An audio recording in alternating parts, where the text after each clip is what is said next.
అధ్యక్ష ధన్యవాదాలు అధ్యక్ష 2025-26 బడ్జెట్ మీద ప్రసంగించే అవకాశం కల్పించినందుకు తమకు ధన్యవాదాలు అధ్యక్ష జనరల్గా ఏ రాష్ట్రమైనా కూడా బడ్జెట్ పెట్టుకుందంటే ఆ గవర్నమెంట్ యొక్క ప్రయారిటీ ఏంది ఆ గవర్నమెంట్ యొక్క ఆలోచన ఏంది ఒక రాష్ట్రాన్ని ఒక ప్రభుత్వం ఏ దిశగా నడిపించాలనుకుంటుంది అనేటటువంటి అంశాలను చెప్పేందుకు ఆ బడ్జెట్ని ఒక ఇండికేటర్గా చూస్తాం అధ్యక్ష సరే మొన్న కొత్తగా ప్రభుత్వం వచ్చింది పోయినసారి బడ్జెట్ అంటే అంత స్పష్టత ఉండొచ్చు లేకపోతే రకరకాల వాగ్దానాలు చేసి ఉండొచ్చు మొదటి సంవత్సరం కాబట్టి ఫస్ట్ బడ్జెట్ పెద్దగా ఎవరు సీరియస్గా తీసుకోరు అధ్యక్ష అట్లానే ఆనాడు మా నాయకుడు కూడా మాకేం చెప్పారంటే ఇప్పుడే వీళ్ళు ప్రభుత్వంలోకి వచ్చారు ఒక సంవత్సరం పాటు వాళ్ళని ప్రభుత్వం నడిపి చూసిన తర్వాత మనం అడగాలి అప్పటి వరకు ప్రశ్నించొద్దు అని అంటే మొదటి బడ్జెట్ని ఎవరం కూడా పెద్దగా ఏమీ అనలేదు అధ్యక్ష ఇది రెండవ బడ్జెట్ అధ్యక్ష రెండవ బడ్జెట్కి వచ్చేటప్పటికి తప్పకుండా బరువు బాధ్యత నెత్తిన ఎత్తుకోవాల్సినటువంటి సంపూర్ణమైనటువంటి జిమ్మేదారీ అన్నటువంటిది ప్రభుత్వానికి ఉండాలి అధ్యక్ష మొదటి బడ్జెట్లో కేసీఆర్నే తిడతాం రెండో బడ్జెట్లో కేసీఆర్నే తిడతాం అంటే ప్రజలు మెచ్చరు అధ్యక్ష మాకు వచ్చేదేం లేదు బీఆర్ఎస్ ఎస్ అ పార్టీ మీరు మమ్మల్ని తిడితే మాత్రం మాకు పోయేదేం లేదు ఎందుకంటే మీరు ఎన్ని తిట్లు తిట్టినా కూడా మీ మీద పోరాటం చేసి మేము తెలంగాణ తెచ్చుకున్నాం కాబట్టి దానికి అభ్యంతరం లేదు కాకపోతే ప్రజలు మెచ్చరు అధ్యక్ష ఇవాళ ఈ బడ్జెట్ చూసినట్టయితే అధ్యక్ష ఈ బడ్జెట్లో ఒక ట్రస్ట్ సెక్టర్ అంటే ఒక ప్రాధాన్యత రంగం అనేటటువంటిది ఏ రాష్ట్ర ప్రభుత్వమైనా ఏ ప్రభుత్వమైనా జనరల్గా ఎంచుకుంటుంది అధ్యక్ష ఇవాళ ఈ బడ్జెట్ చూస్తే మాత్రం ఒక్కటి కూడా ప్రాధాన్యత సెక్టర్ అన్నట్టు ప్రభుత్వం ఫోకస్ పెట్టలేదు అధ్యక్ష అదే కేసీఆర్ గారు తెలంగాణ వచ్చినటువంటి మొదటి సంవత్సరంలో వారు చెప్పింది ఏంటంటే ఒకటి రూరల్ ఎకనామీ రీఛార్జ్ చేస్తాం మేము గ్రామీణ ప్రాంతాల్లో సంక్షేమం ద్వారా డబ్బులు పంప్ చేస్తాము రెండవది ఒక పక్క వ్యవసాయాన్ని ప్రాధాన్యత రంగంగా తీసుకుంటాం అంటే వ్యవసాయము ఇరిగేషన్ రైతుల సంక్షేమము రూరల్ సంక్షేమం వీటిని తీసుకొని మనం ముందుకు పోతే ఆటోమేటిక్గా దాని నుండి సంపద సృష్టించగలిగినాం ఆటోమేటిక్గా వెల్త్ క్రియేట్ అయింది దాంతోపాటు నెక్స్ట్ 2-3 ఇయర్స్లో ఇండస్ట్రీస్ని మనం ప్రాధాన్యతగా తీసుకొని ముందుకెళ్ళాం అధ్యక్ష తర్వాత సర్వీసెస్ని తీసుకొని ముందుకెళ్ళాం సో ఇట్లా గవర్నమెంట్ అనేది ఒక ట్రస్ట్ సెక్టర్ ఎంపిక చేసుకుంటుంది అధ్యక్ష దాన్నే ఈ మొత్తం బడ్జెట్లో చూస్తే అసలు ట్రస్ట్ సెక్టర్ అనేదే లేదు అధ్యక్ష అంటే ఒక విజనే లేదు ఈ ప్రభుత్వానికి ఏ దిశగా వెళ్తున్నామో అందరికీ ఎంతో కొంత అడిగిన వాళ్ళకి అడిగినంత ఇవ్వాలి అని అంటే దాంట్లో గవర్నమెంట్ ఫోకస్ ఏముంటుంది మన ఆలోచన ఏముంటుంది మనం సమూహాన్ని లీడ్ చేయడానికే మనకి ఈ పొజిషన్ ఇచ్చినప్పుడు అది లేకపోవడం కొంచెం బాధాకరం అధ్యక్ష అది లేకపోగా ఎంతసేపు క్రితం ప్రభుత్వం చేసినటువంటి అప్పుల వల్ల మేము ఏమి కూడా కార్యక్రమాలు చేయలేకపోతున్నామని ప్రతినిత్యం చెప్తా ఉన్నారు అధ్యక్ష ఇవాళ ఇప్పుడు ఈ సంవత్సరం ఈ ప్రభుత్వం ప్రవేశపెట్టినటువంటి బడ్జెట్ డాక్యుమెంట్లో నుంచి అధ్యక్ష ప్రభుత్వం ఇచ్చినటువంటి statement of fiscal policy form D5 page 14 ప్రకారం అధ్యక్ష ప్రభుత్వం గ్యారంటీ ఇవ్వని రుణాలు అంటే కార్పొరేషన్లు కట్టుకునేటటువంటి రుణాలు ఈ అవుట్ స్టాండింగ్ రిస్క్ ఉంటుంది అధ్యక్ష దీన్ని కన్సిడర్ చేయరాదు అని వాళ్ళే చెప్పినారు అధ్యక్ష అట్లానే ఒక వైట్ పేపర్ ఆ మధ్య ప్రభుత్వం ఇచ్చింది అధ్యక్ష అదేవిధంగా ఒక సోషియో ఎకనామిక్ అవుట్లుక్ కూడా ఇచ్చినారు అధ్యక్ష దాంట్లో పేజ్ నెంబర్ 36 అట్లానే అవుట్ స్టాండింగ్ రిస్క్ 5% ఉన్నది కూడా మనం క్యాలిక్యులేట్ చేస్తే అధ్యక్ష మొత్తం బీఆర్ఎస్ గవర్నమెంట్ టోటల్గా FRBMలో తీసుకున్నటువంటి లోన్లు అధ్యక్ష 3,01,897 కోట్ల అధ్యక్ష 3,01,897 ఇది ఈ ప్రభుత్వం ఇచ్చిన డాక్యుమెంట్లోనే ఉంది అధ్యక్ష దాంతోపాటు total outstanding weighted averages అంటే ఇవి క్లెయిమ్ చేయకపోయినా ఒకవేళ ఆ సంస్థలు కట్టకపోతే ప్రభుత్వం గ్యారంటీ ఇచ్చినటువంటిది ఎంత అంటే అధ్యక్ష 1,20,77,000 కోట్ల అధ్యక్ష 1,20,000 కోట్ల 77,000 కోట్ల అధ్యక్ష సో ఈ టోటల్ కలిపి ఎంత అవుతుంది 4,22,000 కోట్లు మాత్రమే అవుతున్నది అధ్యక్ష సో టోటల్ అప్పు బీఆర్ఎస్ పార్టీ గవర్నమెంట్ చేసినటువంటిది మీరిచ్చినటువంటి పేపర్ ప్రకారమే 4,22,674 కోట్ల అధ్యక్ష ఇది మీకు మీ ద్వారా గౌరవ ప్రభుత్వానికి నేను పంపిస్తాను అధ్యక్ష దీనికి ఖచ్చితంగా ముఖ్యమంత్రి గారైనా మంత్రివర్గమైనా మాట్లాడేటటువంటి సహచరులైనా కూడా దయచేసి దీన్ని కన్సిడర్లోకి తీసుకోవాలి అధ్యక్ష ఎందుకు ఈ మాట చెప్తా ఉన్నామంటే నేను చెప్పినట్టు కేసీఆర్ గారిని ఉద్యమంలో 1,00,000 తిట్లు తిట్టిండ్రు అవన్నీ ఆశీర్వాదాలని ఫైనల్గా తెలంగాణ వచ్చింది అధ్యక్ష మమ్మల్ని అంటే మా నాయకుడిని అంటే మేము పడతాం కానీ రాష్ట్రాన్ని అంటే మాత్రం మేము ఊరుకోము అధ్యక్ష ఈ రాష్ట్రం ఈ దేశం అధ్యక్ష మనందరికీ తెలుసు ఎట్లా ఓట్లేస్తాం అధ్యక్ష ఎలక్షన్లలో మనం సెంటిమెంటల్గా ఓట్లేస్తాం ఎవరైనా జై శ్రీరామ్ అంటే ఓటేస్తాం ఎవరైనా ఒక ఆయన చచ్చిపోయిందంటే వాళ్ళ కుటుంబానికి ఓటేస్తాం మన దేశమే సెంటిమెంట్ దేశం అధ్యక్ష రాష్ట్రానికి ఒక చోదక శక్తిగా ఉండాల్సినటువంటి ముఖ్యమంత్రి గారు నేషనల్ మీడియాలో కూర్చొని మా రాష్ట్రం దివాలా తీసిందంటే ప్రజల గుండె గుబేలు మనది అధ్యక్ష కేసీఆర్ గారు ధనిక రాష్ట్రం అని ఎందుకు చెప్పిండ్రు? ఒక కాన్ఫిడెన్స్ ఇవ్వాలి తెలంగాణ సమాజానికి, వచ్చేటటువంటి ఇన్వెస్టర్స్కి ఒక కాన్ఫిడెన్స్ ఇవ్వాలి, అందుకోసం అని ధనిక రాష్ట్రం అని చెప్పింది. ఇవాళ మా అభ్యంతరం ఏంటంటే ముఖ్యమంత్రి గారు నేను కనీసం నెలకు 500 కోట్ల రూపాయలు కూడా ఖర్చు పెట్టలేకపోతున్నా అని అద్భుతంగా కూర్చొని అబద్ధాలు చెప్పినారు అధ్యక్ష. దానికి నేను కొంచెం క్లారిటీ ఇవ్వదలుచుకున్నా అధ్యక్ష. అది కూడా ఈ డాక్యుమెంట్, ఈ బడ్జెట్ డాక్యుమెంట్లో ఉన్న దాంతోనే అధ్యక్ష. పోయిన సంవత్సరం అధ్యక్ష, అంటే 2023-24 చివరి సంవత్సరం బీఆర్ఎస్ అధికారంలో ఉన్నప్పుడు క్యాపిటల్ ఎక్స్పెండిచర్కి మేము పెట్టిన ఖర్చు అధ్యక్ష 43,917 కోట్ల 62 రూపాయలు అధ్యక్ష. అంటే నెలకు దాదాపుగా ఒక 3,660 రూపాయలు మేము ప్రతి మంత్ క్యాపిటల్ ఎక్స్పెండిచర్, అంటే ప్రాజెక్టులు కట్టడానికి కావచ్చు, స్కూల్ కట్టడానికి కావచ్చు, మనకు తరతరాలుగా నిలబడిపోయే ఆస్తులు ఏవైతే ఉంటాయో వాటికి స్పెండ్ చేసే డబ్బును క్యాపిటల్ ఎక్స్పెండిచర్ అంటాం అధ్యక్ష. అది బీఆర్ఎస్ హయాంలో 3,660 కోట్లు పెట్టాం అధ్యక్ష. కాంగ్రెస్ గవర్నమెంట్ ఫస్ట్ ఇయర్లో అధ్యక్ష మొత్తం సంవత్సరానికి 33,087 కోట్లు పెట్టినారు అధ్యక్ష వాళ్ళు. అంటే ప్రతి నెల క్యాపిటల్ ఎక్స్పెండిచర్ కాంగ్రెస్ గవర్నమెంట్ పెట్టింది 2,757 రూపాయలు అధ్యక్ష.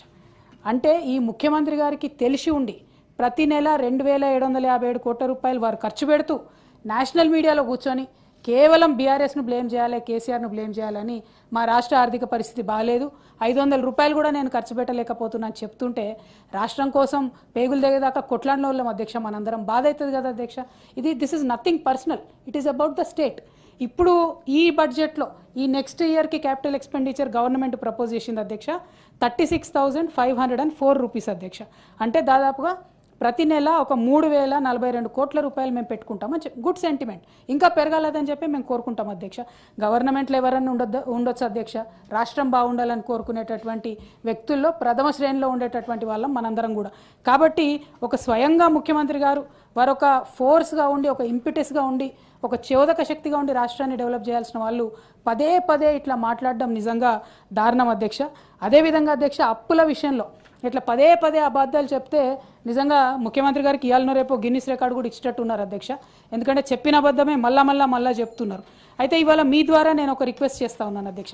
ఇప్పుడు నేను ఇచ్చినటువంటి డేటా అంతా కూడా నేను కంప్లీట్గా బడ్జెట్ డాక్యుమెంట్స్లోనే ఇచ్చాను కాబట్టి, ఇది ప్రభుత్వం ఇచ్చినటువంటి డాక్యుమెంట్ అని మేము బలంగా నమ్ముతున్నాం కాబట్టి, ప్రభుత్వం బ్లాక్ అండ్ వైట్లో ఇచ్చినటువంటి డాక్యుమెంట్కి శాంక్టిటీ ఉంటుంది కాబట్టి ఇప్పుడు కన్నా ముఖ్యమంత్రి కానీ మంత్రులు కానీ దయచేసి ఈ భాష బానుకోవాలి అధ్యక్ష.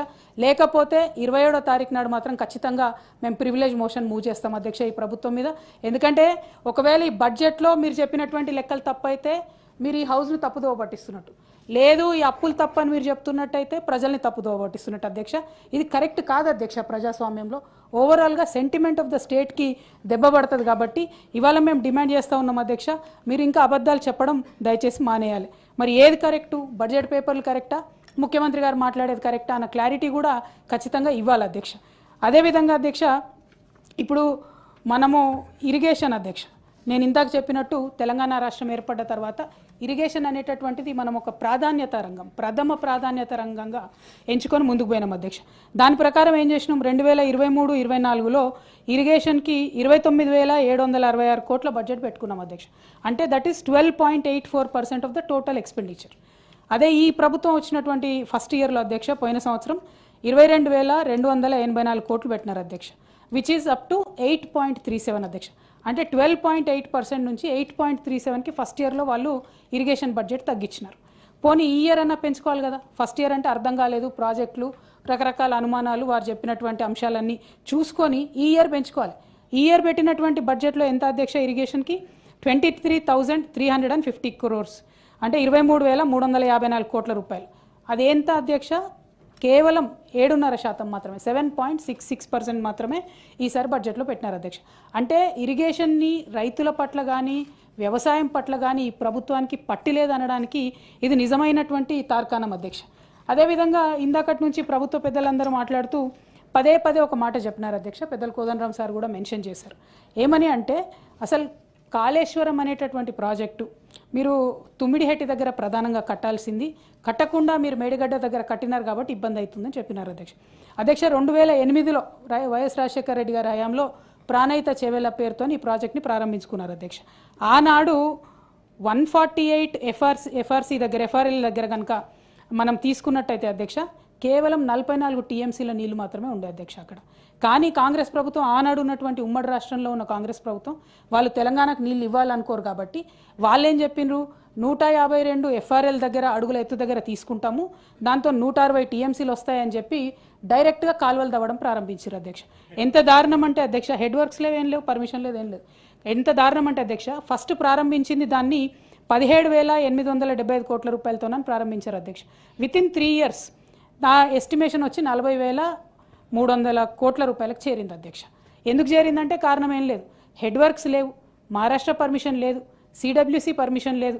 మళ్ళీ ఇంకా విచిత్రం ఏంటంటే అధ్యక్ష, ఆ టైంలో కేంద్రంలో కాంగ్రెస్ ప్రభుత్వం, మహారాష్ట్రలో కాంగ్రెస్ ప్రభుత్వం, ఉమ్మడి ఆంధ్రప్రదేశ్లో కాంగ్రెస్ ప్రభుత్వం, కానీ కాంగ్రెస్ సమన్వయం చేసి ఈ ప్రాజెక్టుకు మాత్రం పర్మిషన్ ఇవ్వలేదు అధ్యక్ష. ఇవ్వకపోగా 2013లో పృథ్వీరాజ్ చౌహాన్ గారు అప్పుడు సీఎంగా ఉన్నారు అధ్యక్ష మహారాష్ట్రకు. వారు ఒక ఉత్తరం రాసిండ్రు.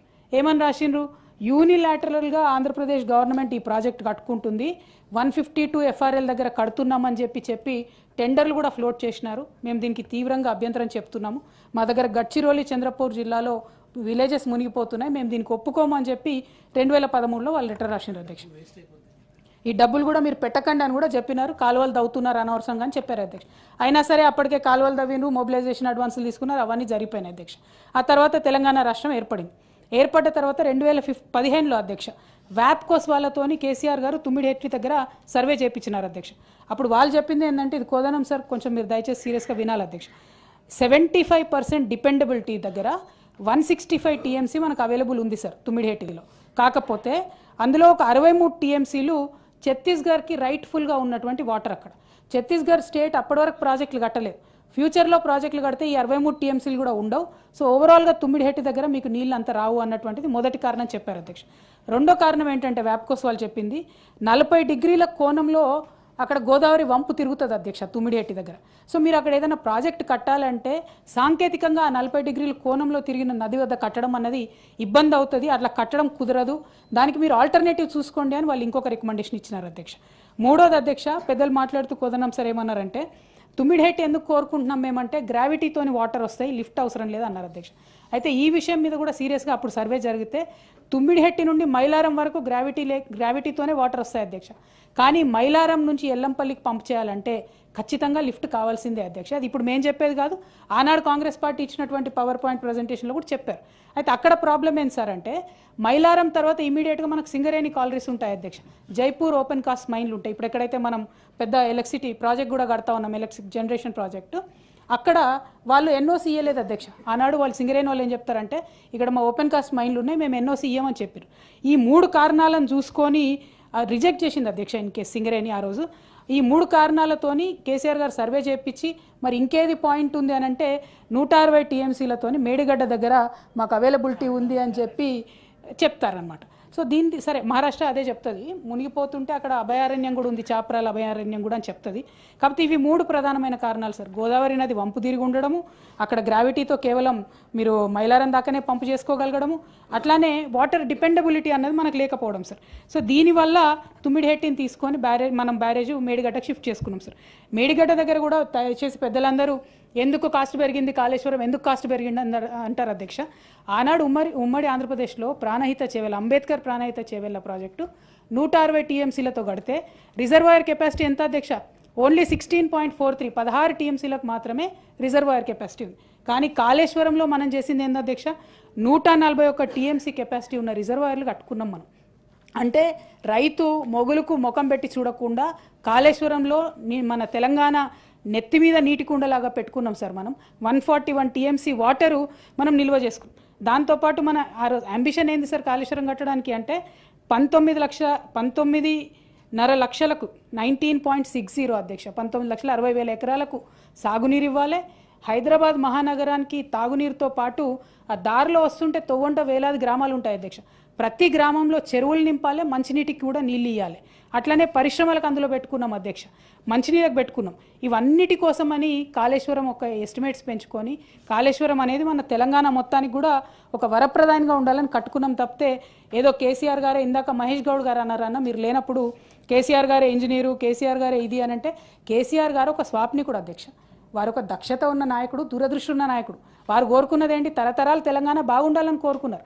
కోరుకొని వ్యాప్కోస్ని రిపీటెడ్గా సర్వే చేపించినారు.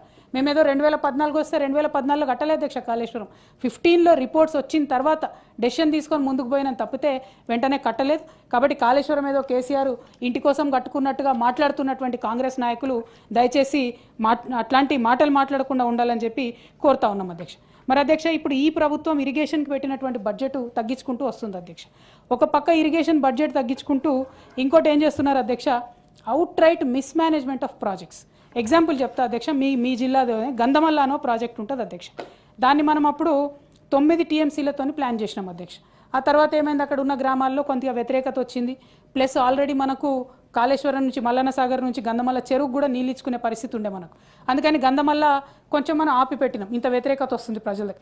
ఇప్పుడు ఈ ప్రభుత్వం ఏం చేస్తుంది అధ్యక్ష అంటే వీళ్ళ కరప్షను, వీళ్ళ మిస్మేనేజ్మెంట్ నేను ఎక్స్పోజ్ చేయాలి ప్రజలకు అని చెప్తా ఉన్నా అధ్యక్ష. 9 TMC నుండి 1.5 TMCకి తగ్గించినారు. ఓకే, 1.5 TMCకి తగ్గించినప్పుడు పాత SSR రేట్స్ ఇస్తే ఇది 400 crores అయిపోతుంది అధ్యక్ష ప్రాజెక్ట్. కానీ దీనికి కొత్త SSR రేట్స్ ఇచ్చి 1000 crores ప్రాజెక్ట్ని తీసుకొచ్చినారు అధ్యక్ష. 1000 crores నువ్వు కొత్త SSR ఇచ్చినప్పుడు కొత్తగా టెండర్ పిలవాలి, కానీ కొత్త టెండర్ పిలుస్తలేరు. పాతగా ఉన్నటువంటి కంపెనీకే మళ్ళీ ఇచ్చే ప్రయత్నం. అంటే ఎందుకు ఈ మాట చెప్తా ఉన్నామంటే అధ్యక్ష, మిస్మేనేజ్మెంటు, కరప్షన్ అనేటటువంటిది అన్ఫార్చునేట్లీ అధ్యక్ష కాంగ్రెస్ పార్టీ DNAలో ఒక భాగం. 60 ఏళ్లలో చూసినాం మనం, ఇప్పుడు కూడా అదే కొనసాగిస్తున్నారని చెప్తున్నా అధ్యక్ష. ఎట్ ద సేమ్ టైం అధ్యక్ష, గౌరవనీయులు రాష్ట్ర ముఖ్యమంత్రి గారు నిలబడి ఫ్లోర్ ఆఫ్ ది హౌస్ మేమందరం ఫోర్స్ చేసిన తర్వాత, బయట ఎక్స్పోజ్ చేసిన తర్వాత, ఈ సంవత్సర కాలంలో కేసీఆర్ గారు 10 ఏళ్ల కాలంలో 4.22 లక్షల కోట్లు అప్పు చేస్తే మీరు ఒకటే ఒక సంవత్సరంలో 1.5 కోట్లు అప్పు చేసినారని RBI పేపర్లు బయటపెట్టిన తర్వాత వారు అసెంబ్లీలో ఒప్పుకున్నారు అధ్యక్ష. మొన్న ఏమన్నారు? 1,58,000 కోట్ల అప్పు నేను తీసుకొచ్చానని చెప్పి ఒప్పుకున్నారు అధ్యక్ష. దాంతోపాటు అధ్యక్ష, మనకు ప్రభుత్వం చెప్పనిది, ఇది చాలా ముఖ్యమైనది అధ్యక్ష. ఎందుకంటే సింగరేణి మనకు చాలా 40,000 మందికి ఉద్యోగాలు ఇస్తుంది అధ్యక్ష. మన రాష్ట్ర ఆర్థిక శక్తికి కూడా చాలా తోడ్పాటునిస్తుంది.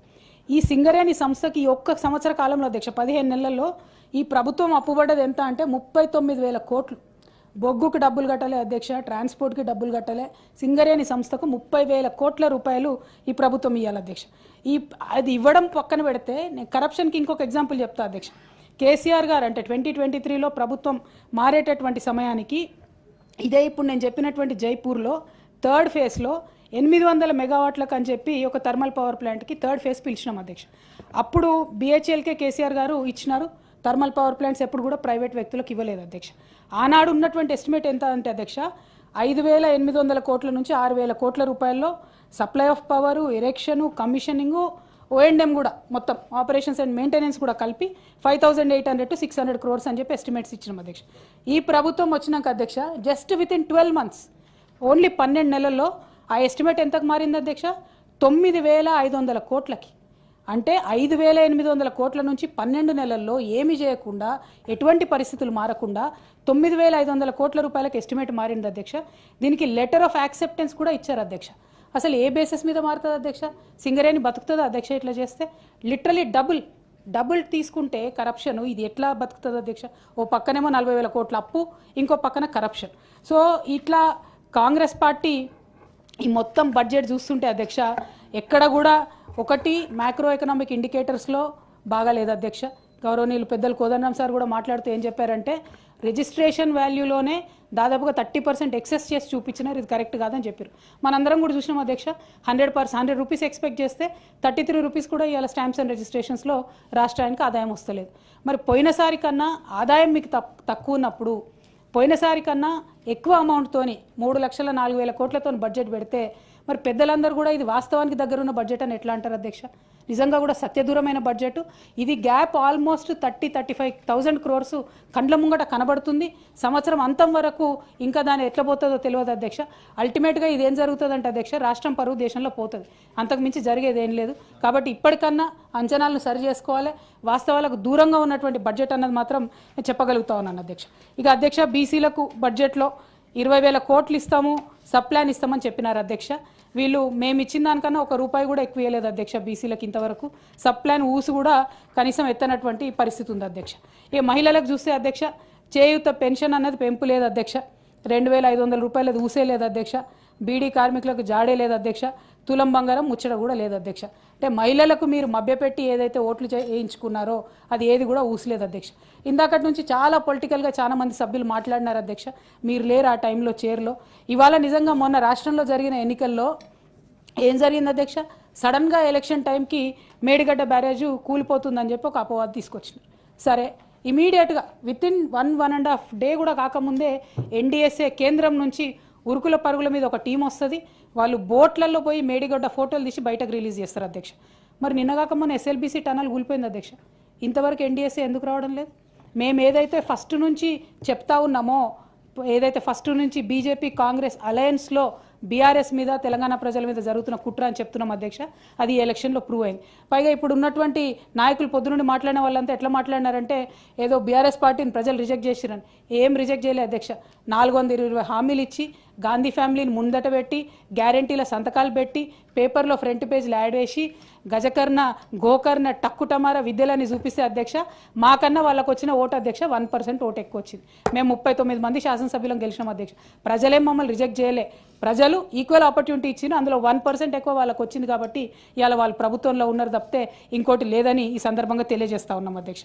అట్లనే యూత్ అండ్ స్టూడెంట్స్కి సంబంధించి అధ్యక్ష జాబ్ క్యాలెండర్ అన్నారు, ఇంతవరకు అయితే ఇస్తలేరు అధ్యక్ష.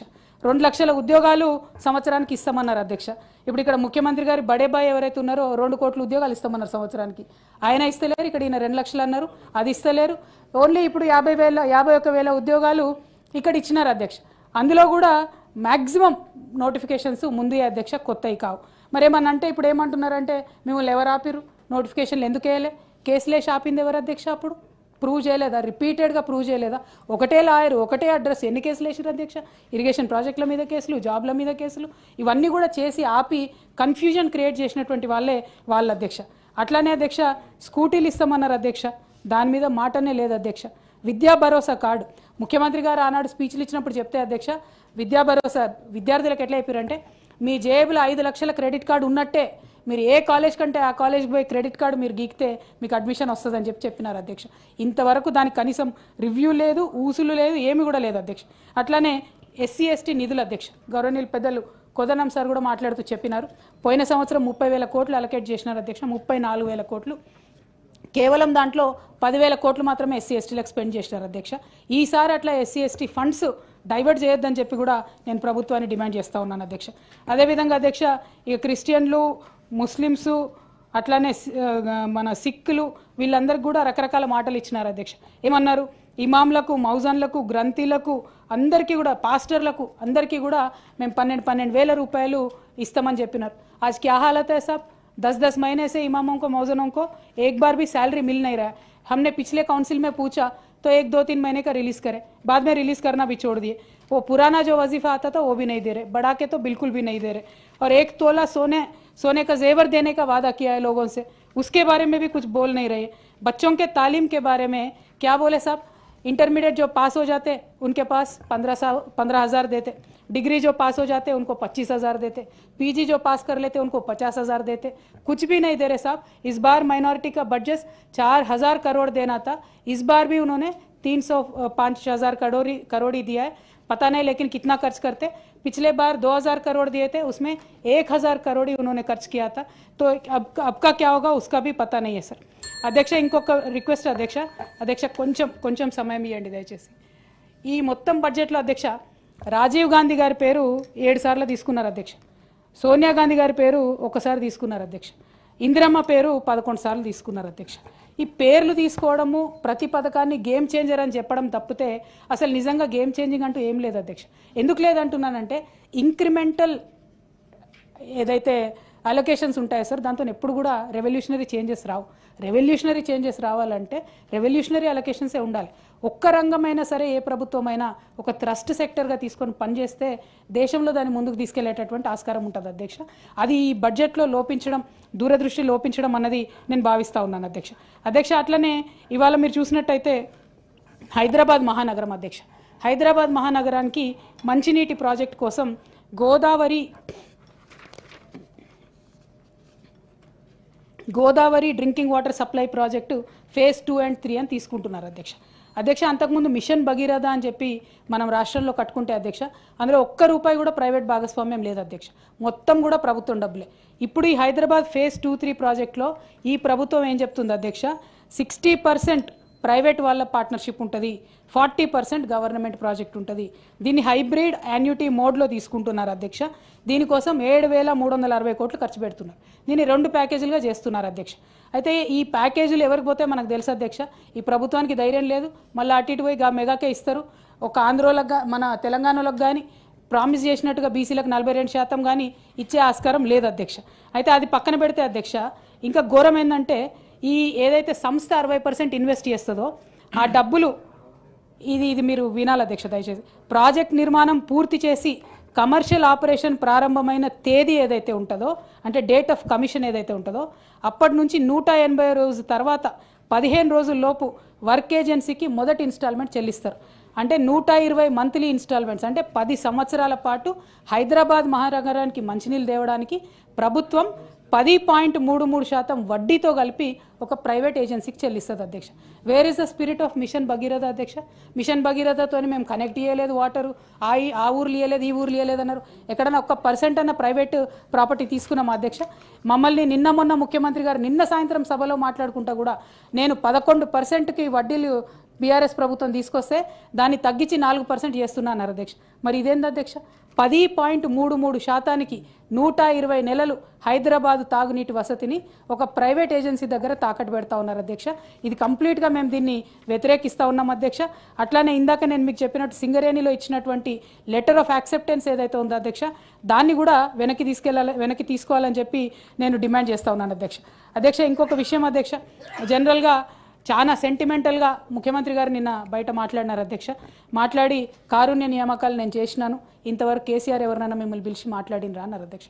అధ్యక్ష కేసీఆర్ గారు ఆశా వర్కర్లను, అంగన్వాడీ వర్కర్లను, ఆటో డ్రైవర్లను, కార్మిక రంగంలో అనేక మందిని, సింగరేణి కార్మికుల్ని, హోమ్ గార్డ్స్ని, ఈ రాష్ట్రంలో అనాథ పిల్లలు ఉంటే అధ్యక్ష అంతకుముందు వాళ్ళు ఎవరో చెప్పుకోలేని పరిస్థితి ఉండే, వాళ్ళను 10వ తరగతి అయితే బయటికి దోసే వాళ్ళు అనాథ శరణాలయాల నుంచి, కానీ వాళ్ళని చిల్డ్రన్ ఆఫ్ స్టేట్ కింద గుర్తించి వాళ్ళు 12th చదివినా ఇంజనీరింగ్ దాకా చదివినా ఎక్కడి దాకా చదివినా చదివించి సపరేట్ ఆధార్ కార్డు ఇచ్చి బీసీఏ కింద రిజర్వేషన్లు ఇచ్చి ఆ పిల్లలకు ఉద్యోగాలు వచ్చే వరకు ప్రభుత్వం బాధ్యత తీసుకుంది అధ్యక్ష.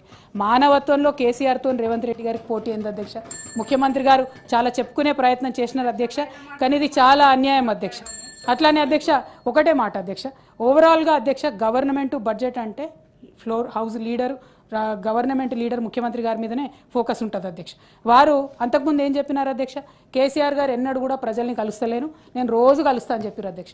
డిసెంబర్ 7, 2003లో వీళ్ళు అధికారంలోకి వస్తే అధ్యక్ష, డిసెంబర్ 8, 2003 ఒకటే ఒక రోజు రేవంత్ రెడ్డి గారు ప్రజావానికి పోయినారు అధ్యక్ష. ఇంతవరకు ప్రజావానికి పోలేదు. అసలు అంటే ఏంది అధ్యక్ష, ప్రజల్ని కలవరు. సెక్రటేరియట్కు చుట్టం చూపుగా పోతున్నారు అధ్యక్ష. మమ్మల్ని అనేవాళ్ళు సెక్రటేరియట్కి పోతలేరు కేసీఆర్ గారు. ఇవాళ పరిపాలన ఎక్కడ జరుగుతుంది అధ్యక్ష? పోలీస్ కమాండ్ కంట్రోల్లో కూర్చొని పరిపాలన చేసుకుంటున్నారు అధ్యక్ష. అయితే అధ్యక్ష ఇంకొకటి అధ్యక్ష రుణమాఫీ అధ్యక్ష, ఫైనాన్సెస్ చెప్తాను అధ్యక్ష. రుణమాఫీలో ఇదే ముఖ్యమంత్రి గారు అధ్యక్ష ఆల్మోస్ట్ క్లోజ్ అయిపోతుంది సార్. రుణమాఫీ అధ్యక్ష 39,000 కోట్లతోని రుణమాఫీ చేస్తామని మొదలు చెప్పినారు అధ్యక్ష. తర్వాత 31,000 కోట్లు అని చెప్పి క్యాబినెట్ మీటింగ్ తర్వాత బయటకు వచ్చి చీఫ్ మినిస్టర్ గారే ప్రెస్లో చెప్పినారు అధ్యక్ష. ఫైనలీ ఈ బడ్జెట్లో ఏం చెప్పారు అధ్యక్ష, 20,616 కోట్లు రుణమాఫీ చేసినాం, ఇక మళ్ళీ నెక్స్ట్ బడ్జెట్లో పెట్టమని చెప్పేసినారు అధ్యక్ష. అంటే డైరెక్ట్గా సగం మందికే రుణం మాఫీ చేసినారని బడ్జెట్ ద్వారా ఈ ప్రభుత్వం ఒప్పుకున్నందుకు వారికి నేను కంగ్రాచులేషన్స్ చెప్తా ఉన్నాను అధ్యక్ష. అట్లనే అధ్యక్ష అప్పుల విషయంలో ఇప్పటివరకు నేను చెప్పినాను అధ్యక్ష, మీకు ఫార్వర్డ్ చేస్తాను. వీళ్ళు చెప్పినటువంటి అబద్ధాలు బయటపడ్డాయి. అదేవిధంగా నేషనల్ మీడియాలో మీరు చేసినటువంటి నయవంచన పైసలతో సహా ఇదే బడ్జెట్లో అయిపోయింది అధ్యక్ష, ఇదే బడ్జెట్లో బయటపడింది అధ్యక్ష. అదేవిధంగా ఇరిగేషన్ ప్రాజెక్ట్స్లో వీరి యొక్క అవినీతిని మిస్మేనేజ్మెంట్ని ఉదాహరణతో సహా నేను చెప్పినాను అధ్యక్ష. సింగరేణిలో వీళ్ళు ఎట్లా దోపిడీ చేస్తున్నారు, ఆ సంస్థను ఎట్లా నిర్వీర్యం చేస్తున్నామో చెప్పినాం అధ్యక్ష. అట్లానే ఈ మెగా కంపెనీకి ఈ నీళ్ళ నమ్ముకునేటటువంటి ప్రాజెక్ట్ ఏదైతే ఉందో దాన్ని కూడా క్యాన్సిల్ చేయాలి, ప్రభుత్వమే 100% డబ్బులు పెట్టుకోవాలని చెప్పి నేను డిమాండ్ చేస్తా ఉన్నాను అధ్యక్ష. అదేవిధంగా ఇసుక అధ్యక్ష ఇంకొక చిన్న, ఇది చాలా మనందరికి అవసరమైన ఇష్యూ అధ్యక్ష, దయచేసి ఇసుక అధ్యక్ష. హైదరాబాద్ మహానగరంలో ప్రభుత్వం ఇసుక యార్డులు పెట్టి అమ్ముతుంది అధ్యక్ష. ఎప్పుడు అమ్ముతుంది? వానాకాలంలో అమ్ముతుంది. వానాకాలం కోసం పెడతాం. ఇప్పుడు ఏం చేస్తున్నారు అధ్యక్ష, ఆల్రెడీ ఫిబ్రవరి, ఇప్పుడే 1800కు ఒక లోడ్ అని చెప్పి ప్రభుత్వం అమ్ముతుందని చెప్పి నిన్న ముఖ్యమంత్రి గారు గొప్పగా చెప్పినారు అధ్యక్ష. ఈ ఎండాకాలంలో బయట గోదావరి నది దగ్గర 1200 రూపాయలకు లోడ్ దొరుకుతుంది అధ్యక్ష, తెచ్చుకుంటారు. టన్ను దొరుకుతుంది. అది ఇక్కడ థ్యాంక్ యూ అన్న కరెక్టింగ్ 1800కు 2000కి ఇక్కడ వీళ్ళు అమ్మడం అన్నది దారుణం అధ్యక్ష. అయితే దీని వెనుక జరుగుతున్నది కూడా ఒకటి ఉంది అధ్యక్ష. ఒక కాంట్రాక్టర్కు మొత్తం రాష్ట్రంలో ఇసుక ఇవ్వాలనేటటువంటి కుట్ర కూడా జరుగుతున్నది. ఆల్రెడీ ఒక 1000 లారీలు తిరుగుతున్నాయి. దీనివల్ల అల్టిమేట్గా ఏం జరుగుతుంది అధ్యక్ష, సామాన్య ప్రజలకు ఇసుక రేటు పెరుగుతుంది అధ్యక్ష. సో అట్లా కాకుండా మంచి పాలసీతో దయచేసి రావాలని చెప్పి ప్రభుత్వాన్ని నేను విజ్ఞప్తి చేస్తున్నా అధ్యక్ష. అట్లానే ఈ అయిపోయింది అధ్యక్ష. ఇట్లా వీళ్ళు ఏదైతే నీతి సూత్రాలు వర్క్ ఎథిక్స్ మాకు చెప్పినారో అధ్యక్ష, అవేవి కూడా పాటించట్లేదు అన్నటువంటిది క్లారిటీగా అర్థమవుతుంది అధ్యక్ష. ఇక మేమేమన్నా గట్టిగా అడిగినాం అనుకోండి అధ్యక్ష, మా యువకులకు ఇస్తా అన్నది ఏమైంది అంటే యువ వికాసం పేరుతోని కాంగ్రెస్ కార్యకర్తలకు 6000 కోట్ల రూపాయలు ఇస్తామని మొన్న బహిరంగంగా ముఖ్యమంత్రి గారు ప్రకటించారు అధ్యక్ష. సంతోషం అధ్యక్ష, మా ప్రజలకు ఇవ్వకున్నా సరే, మీ గెలుపు కోసం కష్టపడ్డ కాంగ్రెస్ కార్యకర్తలకు ఇచ్చుకున్నా సరే మీరు ఇచ్చుకోండి 6000 కోట్లు. యువ వికాసం అంటే కాంగ్రెస్ వాళ్ళే అంటే మేము దాన్ని కూడా ప్రజలకు తెలియజేస్తాం అధ్యక్ష. అట్లనే అధ్యక్ష ఇక చివరిగా 6 గ్యారంటీల పేరుతో అధ్యక్ష, 6 గ్యారంటీల పేరుతోని ఏదైతే ఇది అధ్యక్ష 6 గ్యారంటీలు, ఇందిరమ్మ గారి ఫోటో 6 గ్యారంటీ. ఈ ఫోటో పట్టుకొని ముఖ్యమంత్రి గారు ఏం చెప్పినారు అధ్యక్ష, ఓటు వేసే రోజు మీరు దీనికి పొద్దున్న లేచి పూజ చేయండి, పసుపు కుంకుమ చల్లండి, ఓటింగ్ బూత్కు వండి కాంగ్రెస్ పార్టీకి ఓటేయండి అన్నారు అధ్యక్ష. పాపం ప్రజలు చాలా మంది నమ్మి అదే పని చేసినారు అధ్యక్ష. ఇందులో ఒక్కటి తప్ప ఏది ఇంప్లిమెంట్ అయితే లేదు అధ్యక్ష. ఈ మొత్తం 6 గ్యారంటీలను గంగలో కలిపినరు అనేటటువంటి దానికి పెద్ద ప్రూఫ్ అధ్యక్ష ఈ బడ్జెట్. అట్లానే కాంగ్రెస్ మార్క్ కరప్షన్కి, కాంగ్రెస్ మార్క్ కన్నింగ్నెస్కి perfect black and white proof ఈ బడ్జెట్ అధ్యక్ష. Thank you. జై తెలంగాణ.